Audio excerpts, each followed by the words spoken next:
بھی ہے حضرت سلمان فارسی رضی اللہ تعالی عنہ عبداللہ بن سلام رضی اللہ تعالی عنہ باہم ملے، ایک دوسرے سے کہا کہ اگر مجھ سے پہلے انتقال کرو تو مجھے خبر دینا کہ کیا پیش آیا ہے۔ کہا کیا زندہ اور مردے بھی ملتے ہیں؟ یعنی فرمایا ہاں، مسلمان کی روح جنت میں ہوتی ہے اور انہیں اختیار ہوتا ہے جہاں چاہے جائے۔ کیا مرنے کے بعد مردے اپنے گھر والوں کو یاد کرتے ہیں؟ دیکھیں، جب کسی انسان کا انتقال ہو جاتا ہے تو وہ مرنے والا شخص، اس کو یہ معلوم ہوتا ہے کہ ہم اس دنیا سے منتقل ہو کر اس دنیا یعنی عالم برزخ میں آ گئے ہیں، اور اس کو یہ ساری چیزیں یاد ہوتی ہیں کہ ہمارا گھر ہے، مکان ہے، رشتہ دار ہیں، عزیز و اقارب ہیں، اور ہمارے بہن بھائی ہیں، ہماری ایک فیملی ہے۔ اور یہاں تک کہ جب اس مردے کی روح نکل جاتی ہے نا، جب اس کو دفنایا جا رہا ہوتا ہے تو پھر اس وقت وہ مردہ اپنی آنکھوں سے ساری چیزیں بھی دیکھ رہا ہوتا ہے، محسوس کر رہا ہوتا ہے، یعنی اس کی جو روح ہوتی ہے وہ ان ساری چیزوں کو دیکھ رہی ہوتی ہے، اور اس کو یہ پتا ہوتا ہے کہ اب ہمیں کفن پہنایا جا رہا ہے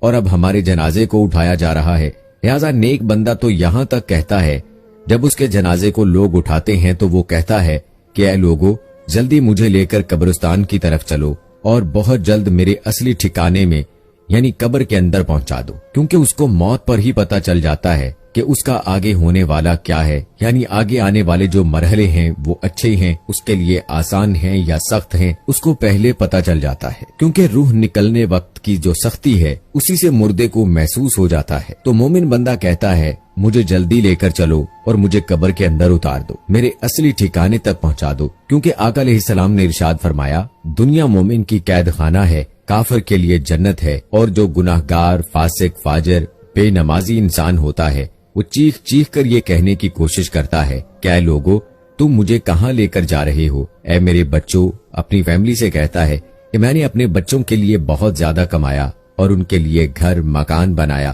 اور اب تم ہمیں ہمارے گھر سے نکال کر اندھیری قبر، اندھیری کوٹڑی کے اندر کہاں ڈالنے جا رہے ہو؟ اسے بہت گھبراہٹ ہو رہی ہوتی ہے تو وہ اپنی زبان حال سے کہنے کی کوشش کرتا ہے کہ اے لوگو، مجھے مت لے کر جاؤ۔ بہرحال اس کو جب قبر کے اندر رکھ دیا جاتا ہے تو اس کو یہ پتا ہوتا ہے کہ اب ہم قبر کے اندر ہیں، اور ہماری فیملی ہماری پچھلی دنیا میں جس میں ہم پہلے تھے وہاں ہماری فیملی اور ہمارے رشتہ دار موجود ہیں۔ یہاں تک کہ جب کوئی انسان اپنے کسی مردے کی قبر پہ جاتا ہے تو وہ مردہ اس قبر پہ آنے والے کو پہچان بھی لیتا ہے کہ یہ ہمارا فلاں شخص ہے۔ اگر باپ قبر کے اندر ہے تو وہ پہچان لیتا ہے کہ ہماری قبر پر آیا ہوا ہمارا بیٹا ہے، ہمارا بھائی ہے، ہمارا رشتہ دار ہے۔ لیکن اگر وہ اپنے گناہوں کی وجہ سے سزائیں بھگت رہا ہوتا ہے تو قبر میں تو پھر وہ پہچان کر بھی اس کا کوئی توجہ اور دھیان اس کی طرف نہیں ہوتا ہے۔ اچھا، آپ قبر پر جاتے ہیں تو کیا کہتے ہیں؟ کہتے ہیں کہ السلام علیکم یا اہل القبور، اے قبر والو تم پر سلامتی ہو۔ اس سے مراد وہ فرشتے ہیں جو قبر کے اندر ہیں، اور وہ مردہ جو قبر کے اندر ہے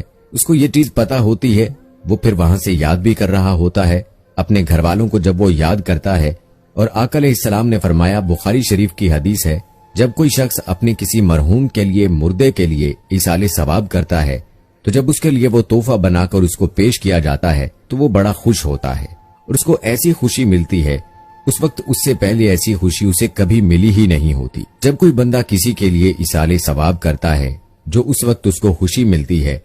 تو بہت زیادہ خوش ہوتا ہے۔ تو بہرحال وہ اپنے گھر والوں کو یاد کرتا ہے۔ جو گناہگار بندہ ہوتا ہے اسے یہ دنیا بہت یاد آتی ہے کہ ہم بہت عیش کی زندگی میں تھے، کیونکہ اس کے لیے وہ جنت تھی۔ گناہگار کے لیے تو وہ بڑا عیش،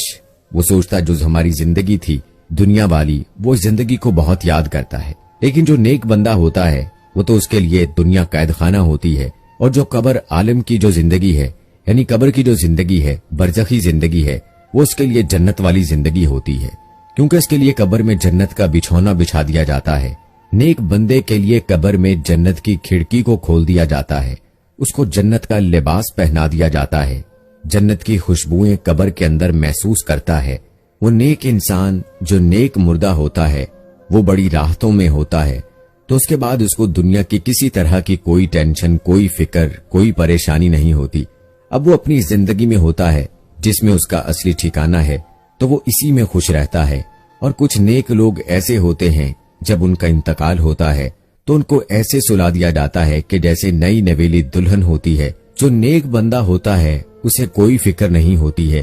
اور جو گناہگار بندہ ہوتا ہے اس کو یہ دنیا بہت یاد آتی ہے،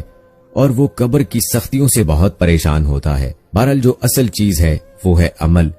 عمل پر یہ ساری چیزیں ہیں۔ اگر انسان کے اعمال اچھے ہیں تو موت سے اچھا میسج کوئی نہیں، اور اگر انسان کے اعمال خراب ہیں تو موت سے برا اس کے لیے پیغام کوئی نہیں ہے۔ قرآن مجید میں اللہ تبارک و تعالیٰ کا ارشاد ہے، تم اپنے رب سے گڑ گڑا کر اور آہستہ دونوں طریقوں سے دعا کیا کرو، بے شک وہ حد سے بڑھنے والوں کو پسند نہیں کرتا۔ نبی کریم صلی اللہ علیہ وآلہ وسلم کا ارشاد ہے کہ جس مسلمان میت کی نماز جنازہ میں 40 لوگ شامل ہو جائیں جو اللہ کے ساتھ کسی کو شریک نہ ٹھہراتے ہوں تو اللہ تعالیٰ اس میت کے حق میں ان کی سفارش کو قبول فرماتا ہے۔ ایک دوسری روایت میں آپ صلی اللہ علیہ وآلہ وسلم کا ارشاد ہے، جس میت کی نماز جنازہ امت مسلمہ کے 100 افراد ادا کر کے اس کی شفاعت کرتے ہیں تو ان کی سفارش اس میت کے حق میں قبول کی جاتی ہے۔ امام ابن قیم رحمہ اللہ فرماتے ہیں، نماز جنازہ کا مقصد میت کے لیے دعا ہے، قبر کے پاس کھڑے ہو کر دعا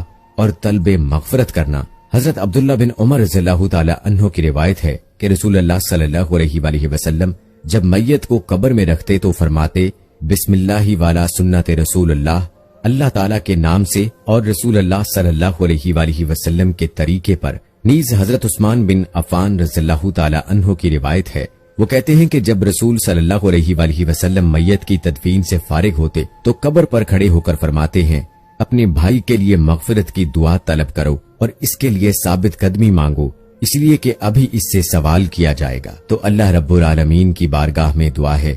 اللہ تبارک و تعالی ہم تمام لوگوں کو خوب اچھے اور نیک عمل کرنے کی توفیق عطا فرمائے۔